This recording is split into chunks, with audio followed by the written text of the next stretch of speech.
안녕하세요, 여러분. 요즘 뉴스 틀면 온통 AI 얘기뿐이잖아요.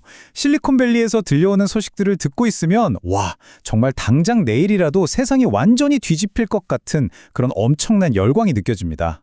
하지만요, 이 폭발적인 기술적 유포리아, 그러니까 이 막대한 흥분 뒤에는 우리가 반드시 아주 냉정하게 짚고 넘어가야 할 경제적 현실이 숨어 있습니다. 오늘 해설에서는 과연 AI가 우리의 일상과 실물 경제를 어떻게 바꿀 것인지 팩트 꽉 찬 데이터와 경제학 거장의 시선을 통해서 그 실체를 아주 정확하게 파악해 보겠습니다. 자, 그럼 본격적으로 한번 파헤쳐 볼까요? 2024년 노벨 경제학상을 수상했죠. 다론 아세모글루 교수의 진단을 보면요. 우리의 막연한 기대와는 완전히 결이 다릅니다. 이분 말이 AI로 인해서 거시경제 지표가 확 튀어오르는 그런 드라마틱한 생산성 반등은 아직 관측되지 않고 있다는 거거든요. 그러니까 실리콘밸리의 그 뜨거운 기대감과 세계 최고의 경제학자가 내놓은 차가운 데이터 분석 사이에는 정말 어마어마한 간극이 존재한다는 겁니다. 오늘 우리가 짚어볼 핵심 내용들입니다. 첫째, 생산성. 이게 진짜 환상인지 아니면 성장 촉진제인지. 둘째, 노동시장에서 일자리를 뺏는 건지 돕는 건지. 셋째, 기술 권력과 불평등이라는 숨을 리스크. 그리고 이 두 가지 상반된 관점을 비교해 본 다음에 마지막으로 우리가 진정한 AI 강국이 되려면 뭘 해야 하는지까지 쭉 한번 살펴보겠습니다. 자, 그럼 첫 번째 주제, 생산성부터 들어가 보겠습니다. 이게 과연 환상일까요? 아니면 성장의 촉진제일까요? 자, 여기서 정말 흥미로운 포인트가 나오는데요. 두 시각이 말 그대로 극명하게 갈립니다. 여러분, 당장 일하시는 환경 한번 떠올려 보시겠어요? 챗GPT 같은 거 써보면 진짜 신기하고 똑똑하긴 한데 막상 이게 우리 회사의 비용을 획기적으로 줄여주거나 당장 매출을 2배로 만들어주던가요? 실리콘밸리 쪽에서는 AI를 판을 완전히 뒤엎을 게임 체인저라고 봅니다. 반면에 아세모글루 교수는요, 우리 현장의 수많은 업무들이 여전히 사람의 꼼꼼한 판단이나 물리적인 손길을 필요로 하기 때문에 AI는 그냥 완만하고 제한적인 성장 촉진제일 뿐이라고 딱 잘라 말하는 거죠. 최근 기술 발전 속도를 보면 솔직히 좀 무서울 정도로 눈이 부시잖아요? 그런데 문제가 하나 있습니다. AI 모델이 똑똑해지는 거랑 그게 국가 전체의 경제적인 부로 연결되는 것 사이에는 굉장히 거대한 시차가 존재한다는 거예요. 아세모글루 교수는 당장 거시경제 지표를 봐도 유의미한 생산성 펌핑이 없다는 걸 그 증거로 들고 있습니다. 결국 핵심은 기술이 얼마나 신기하냐가 아니라 현장의 귀찮고 비효율적인 일들을 얼마나 가성비 좋게 해결해 주느냐, 바로 이거거든요. 이어서 두 번째 주제입니다. 노동, 즉 우리의 일자리에 관한 이야기인데요. AI가 우릴 대체할지 아니면 보완해 줄지 한번 짚어보죠. 여기서 진짜 밑줄 촥 쳐야 할 핵심 개념이 하나 등장합니다. 바로 증강, 영어로는 어그멘테이션인데요. 단순히 회사에서 인건비 아끼겠다고 사람 자르고 그 자리에 AI를 끼워 놓는 게 아닙니다. 진짜 경제가 점프업 하려면요, AI가 사람의 능력을 확 끌어올려줘서 예전에는 아예 시도조차 못했던 새로운 가치를 만들어내는 보완적인 도구로 쓰여야 한다는 거죠. 이게 핵심입니다.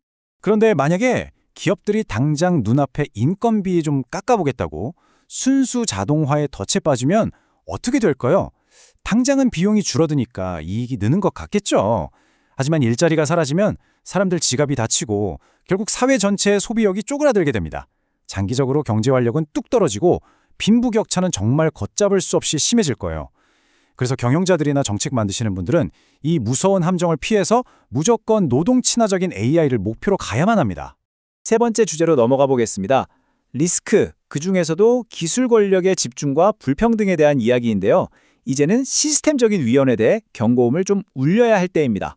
다들 아시겠지만 지금 제대로 된 AI 하나 만들려면 돈이랑 컴퓨팅 자원이 정말 천문학적으로 들어갑니다. 그러다 보니까 자연스럽게 이 어마어마한 기술 권력이 극소수의 빅테크 기업들 손에 몽땅 집중되고 있죠. 이게 왜 무섭냐면요. 기술이 발전하는 방향이 우리 모두를 위한 공익이 아니라 철저하게 특정 기업의 돈벌이에만 맞춰질 수 있다는 겁니다.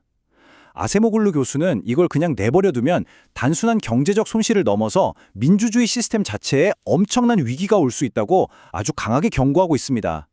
네 번째 주제는 이 두 가지 관점을 한눈에 비교해보는 시간입니다. 과연 우리는 어떤 지표를 믿고 따라가야 할까요? 이게 바로 두 진영의 차이를 완벽하게 보여주는 핵심인데요. 딱 보면 느낌이 오시죠? 실리콘밸리 쪽은 야, 일단 사람 대신 AI 넣고 범용이 인공지능 AGI 빨리 만들자 하면서 연산 능력 같은 기술 스펙에 집착합니다.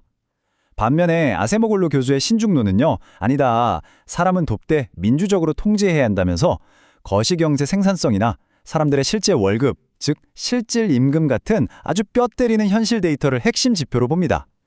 기술의 스펙을 맹신할 건가, 아니면 실물 경제와 사람을 볼 건가? 세계관 자체가 완전히 다른 거죠. 자, 드디어 마지막 5번째 주제입니다. 진정한 AI 강국이 되기 위한 조건, 이 엄청난 격변 속에서 우리가 나아갈 길을 한번 정리해 보겠습니다.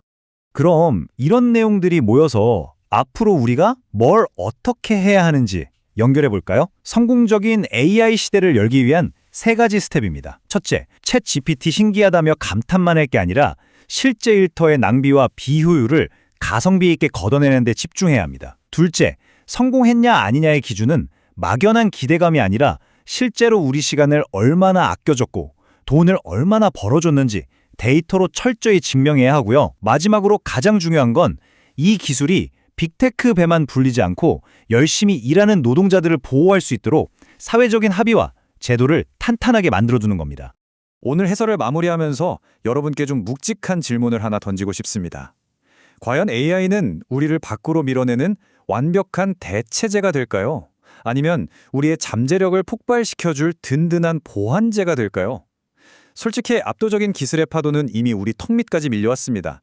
하지만 그 파도를 타고 과연 어느 쪽으로 갈지 키를 쥐고 있는 건 결국 우리 사회거든요. 내일부터 당장 일터에서 AI가 어떻게 쓰이고 있는지 여러분도 아주 냉철한 눈으로 지켜보시면 좋겠습니다.